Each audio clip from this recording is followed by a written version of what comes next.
بسم الله الرحمن الرحيم. الحمد لله رب العالمين، وصلى الله وسلم وبارك على نبينا محمد وعلى آله وصحبه أجمعين. أما بعد، أحبتي الكرام، نكمل بقية الأسئلة. هذا سائل يقول: اعتاد بعض الأفراد الموسرين شراء قطعان الماشية ومشاركة بعض الأفراد عليها، يأخذونها منهم ويرعونها في بيوتهم. هل على من تجب زكاة هذه الماشية؟ الجواب: يجب زكاتها على مالكها لا على من يرعاها ليأخذ نصيبا من منافعها، نماء أو لبنا أو صوفا أو نسلا، وبالله التوفيق. هذا سائل يسأل ويقول: يلجأ بعض الناس ممن أفاء الله عليهم بنعمة المال إلى اقتناء الخيول الأصيلة باهظة الثمن التي يصل ثمن الواحد منها آلاف الدنانير من أجل إشراكها في السباقات بهدف الحصول على الجوائز التي تخصص لذلك. والسؤال: هذه الخيل ونتاجها هل تجب فيها الزكاة؟ وما هو النصاب ومقدار الواجب فيها؟ الجواب: إذا كان الواقع ما ذكر من أنها تشترى للاقتناء لا للبيع فلا زكاة فيها، لقول النبي صلى الله عليه وسلم: ليس على الرجل في فرسه ولا في عبده صدقة، متفق عليه. وقد ثبت عن رسول الله صلى الله عليه وسلم أنه قال: الخيل لثلاثة، لرجل أجر ولرجل ستر وعلى رجل وزر، فأما الذي له أجر فرجل ربطها في سبيل الله فأطال لها في مرج أو روضة، وما أصابت في طيلها من المرج أو الروضة كانت له حسنات، ولو أنها قطعت طيلها فاستنت شرفا أو شرفين كانت أرواثها حسنات له، ولو أنها مرت بنهر فشربت ولم يرد أن يسقيها كان ذلك له حسنات.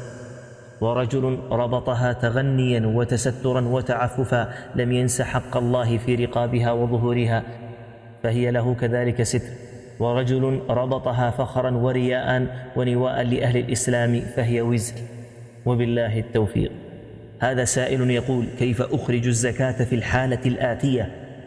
أشتري وأستولد وأربي وأبيع الأرانب، فما زكاتها؟ الجواب: تجب الزكاة في الأرانب المتخذة للتجارة إذا بلغت قيمتها نصابا بنفسها أو بضمها إلى غيرها مما يزكى وحال عليها الحول، ويخرج ربع العشر من قيمتها كعروض التجارة، وبالله التوفيق. هذا سائل يسأل ويقول: ما هو أقل نصاب الزكاة في الحبوب والأرز ونحوه؟ وكم يستخرج منها لمستحق الزكاة على حساب الكيل والوزن؟ الجواب: نصاب الزكاة في الحبوب من البر والشعير والذرة والأرز ونحوهما مما تجب فيه الزكاة 5 أوسق، والوسق 60 صاعا، والصاع 4 أمداد بمد النبي صلى الله عليه وسلم. وصاع النبي صلى الله عليه وسلم قد حرره العلماء ب480 مثقالا، وهو 4 حفنات باليدين المعتدلتين المملوءتين، والذي يجب إخراجه منها العشر بالنسبة لما سقي منها بالأمطار والسيول وماء العيون بلا آلات ترفعه أو تدفعه إلى الزروع، ونصف العشر بالنسبة لما سقي منها بالآلات من ماكينات وسوان من الإبل أو غيرها، وبالله التوفيق. وهذا سائل يقول: ما هو مقدار الزكاة التي تخرج من المزرعة حيث الري فيها بالآلة؟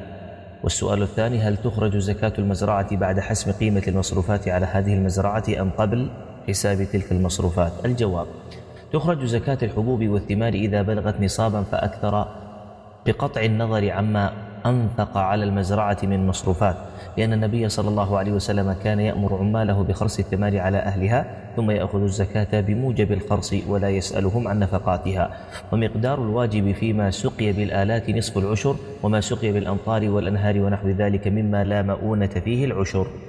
هذا السائل يقول: هل تخرج الزكاة بنفس المقدار من جميع المحاصيل أي المأكول كالقطن وخلافه؟ وما مقدارها بالنسبة للفواكه كالعنب والموالح مثل البرتقال والليمون؟ الجواب: تخرج زكاة التمور والحبوب على النحو المتقدم، وهي نصف العشر فيما سقي بالمكائن ونحوها، والعشر فيما سقي بالأنهار والمطر ونحو ذلك، والعنب في حكم التمر، وتخرج زكاته زبيبا كما تخرج زكاة الرطب تمرا، وإن باعه قبل الإخراج أخرج زكاته من الثمن، وما عدا ذلك فلا زكاة فيه، وإنما تجب الزكاة في قيمته إذا حال عليها الحول وبلغت نصابا بنفسها أو بضمها إلى مال لصاحبها، سواء كانت نقدا أو عروض تجارة، وبالله التوفيق. هذا سائل يقول: عن صاع الرسول صلى الله عليه وسلم ما مقداره بالحفنات؟ الجواب: إن الذي تحرر لنا في مقدار الصاع النبوي أنه قدر 4 حفنات بيد الرجل المعتدل في الخلقة، وهذا هو الذي ذكره بعض أهل العلم كصاحب النهاية والقاموس. وأما الآصع الموجودة في الأسواق أو في المساجد كما ذكره السائل فيختلف بعضها عن بعض، وعليه فإن العمدة في التقدير ما ذكره العلماء بالتقدير بحفنة يد الرجل المعتدل خلقة، والله جل وعلا أعلم وبالله التوفيق. هذا السائل يقول: زرع أحد المزارعين شعيرا أو قمحا فلما بلغ الحصاد باعه، فعلى ما تكون الزكاة؟ وزرع أحد المزارعين شعيرا أو قمحا وبعد طلوعه باعه، فعلى ما تكون الزكاة؟ وزرع أحد المزارعين شعيرا أو قمحا ورعى فيه بالأغنام، سواء هو مشتريه، فهل عليه زكاة وعلى من تكون؟ الجواب: الزكاة تجب على البائع، والأمر الثاني ليس فيه زكاة وقت البيع، والأمر الثالث ليس فيه زكاة إلا أن يبقى منها شيء إلى أن يشتد حبه ويبلغ نصابه، فإنه يزكيه مالكه ذلك الوقت وبالله التوفيق. هذا سائل يقول: أرجو أن تعطوني جوابا فيما يخص الزكاة الخاصة بالزروع، هل تحسب معها ثمن الآلات في كل الأعوام أم في السنة الأولى فقط؟ الجواب: الزكاة تجب فيما يقتات من الحبوب والثمار إذا بلغ نصابا، وهو 5 أوسق والوسق 60 صاعا بصاع النبي صلى الله عليه وسلم، وذلك عند الحصاد والجذاب. ولا تجب الزكاة في الآلات المستخدمة في الزراعة ولا في أثمانها، لأنها معدة للاستعمال وبالله التوفيق. هذا سائل يقول: هل في الحبوب المدخرة التي مضى عليها سنوات زكاة، مع العلم أني قد زكيتها وقت الحصاد، فهل فيها زكاة أخرى؟ الجواب: إذا كان الواقع كما ذكرت، فإن كان ادخارك إياها بنية التجارة فيها ففيها الزكاة إذا حال عليها الحول من تاريخ نيتك كسائر عروض التجارة، وهي ربع عشر قيمتها، وإلا فلا زكاة فيها سوى ما أخرج عنها عند الحصاد وبالله التوفيق. وهذا سائل يقول: هل في العسل المنتج بواسطة النحل زكاة أم لا؟ الجواب: ليس في العسل المنتج بواسطة النحل زكاة، وإنما تجب الزكاة في قيمتها إذا أعده للبيع وحال عليه الحول وبلغت قيمته النصاب، وفيه ربع العشر وبالله التوفيق. وهذا سائل يقول: عندنا أرض زراعية وتزرع الذرة والشعير والدخن ويحصل فيها والحمد لله نعم كثيرة من حب وعشب، فما حكم زكاة هذه الحبوب، علما بأننا نسقيها من الأمطار فقط؟ الجواب: تجب الزكاة في الحبوب من الذرة والشعير والدخن ونحوها إذا كانت نصابا، والنصاب 5 أوسق والوسق 60 صاعا بصاع النبي صلى الله عليه وسلم، ويخرج وقت الحصاد مقدار العشر ما دام أنه يسقى بماء السماء وبالله التوفيق. وهذا سائل يقول: لدي أشجار عنب أتكلف عليها جميع ما يتكلفه أي مزارع على مزرعته مثل الري والسنب والحطب والعمال إلى آخر ذلك، فهل على محصول العنب زكاة إذا علمت أننا نبيعه في السوق طازج دون أن نزببه؟ فإذا على المحصول زكاة كيف ومتى ذلك؟ وهل هي من نفس الثمار أم أنها تدفع نقدية؟ وما النسبة في كلتا الحالتين أو الحالة الصحيحة؟ الجواب: إذا بلغ العنب نصابا وهو 5 أوسق وجبت فيه الزكاة، فيخرج نصف العشر من العنب، وإذا باعه أخرج من ثمنه نصف العشر، هذا إذا كان السقي بكلفة كالسعي بواسطة المكائن والسوان والرشاشات. أما إن كان السقي بدون كلفة كالسقي بالأمطار والأنهار فالواجب العشر كاملا وبالله التوفيق.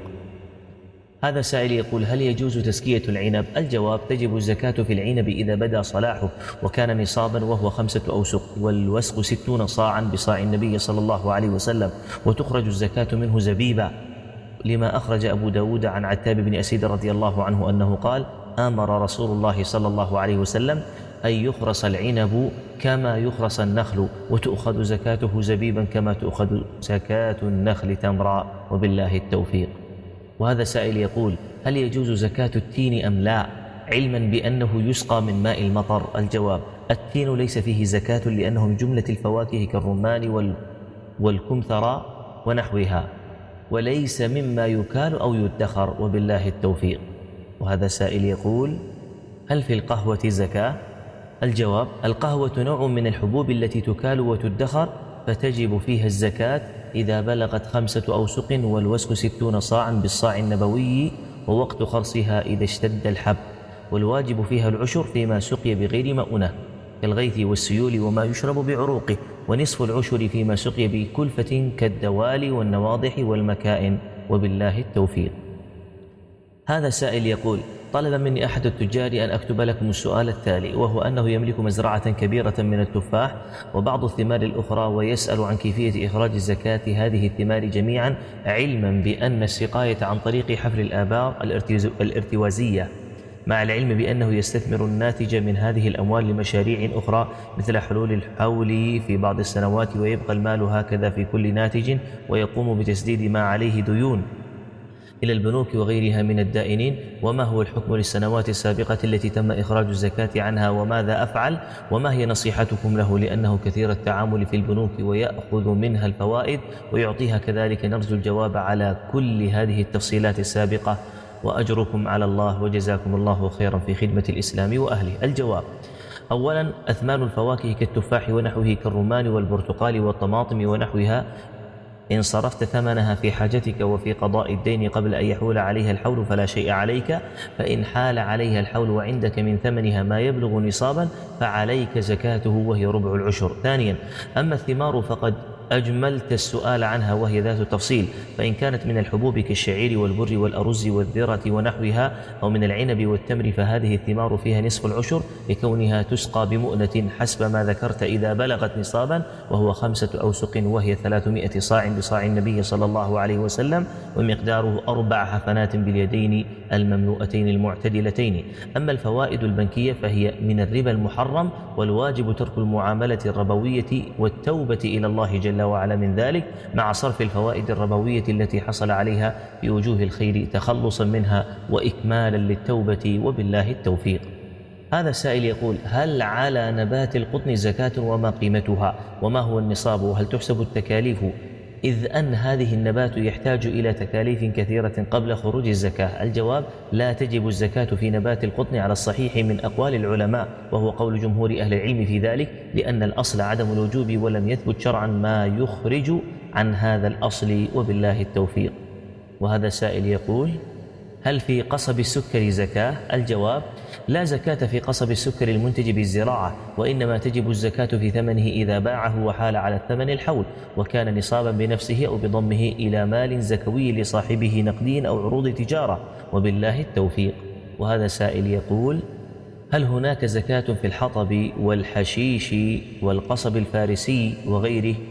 الجواب: لا تجب الزكاة فيما ذكر من الحطب والحشيش والقصب الفارسي، سواء نبت بنفسه أم غرس في الأرض أم زرع فيها، لكن إذا اتخذ ذلك للتجارة بعد حصده وجبت فيه الزكاة كسائر عروض التجارة إذا كانت قيمته نصابا، وحال عليه الحول من تاريخ اتخاذه للتجارة فيجب فيه ربع عشر قيمته، وكذا إن باعه دون قصد التجارة وحال على ثمنه الحول وكان نصابا وجبت فيه الزكاة، وبالله التوفيق.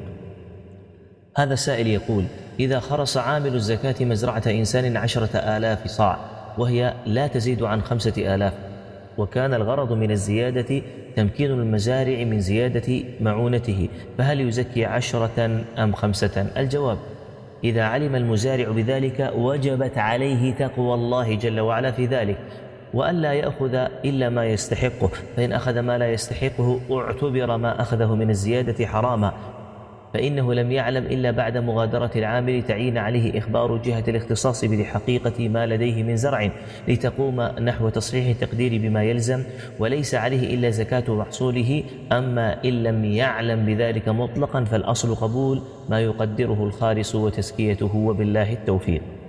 هذا السائل يقول: المزارع الذي يستأجر أرضا يقوم بزراعتها ويدفع أجرة معلومة من النقود للمالك، على من تكون زكاة المحاصيل الزراعية الخارجة من الأرض؟ الجواب: تكون زكاة الحبوب والثمار الخارجة من الأرض على الزارع ولو كانت الأرض مستأجرة، وعلى مؤجر الأرض زكاة ما أخذ من أجرتها من النقود إذا بلغ نصابا وحال عليه الحول من تاريخ عقد الإجارة، وبالله التوفيق. هذا السائل يقول: نحن فلاحون نختلف في أداء محصولنا الزراعي من قمح وشعير، فالبعض يقول إننا لا نقدر على استخراج الزكاة، والبعض يقول ما علينا زكاة، حيث أن الفلاح مرهونة في دين للبنك تتراوح ما بين 40,000 إلى 80,000.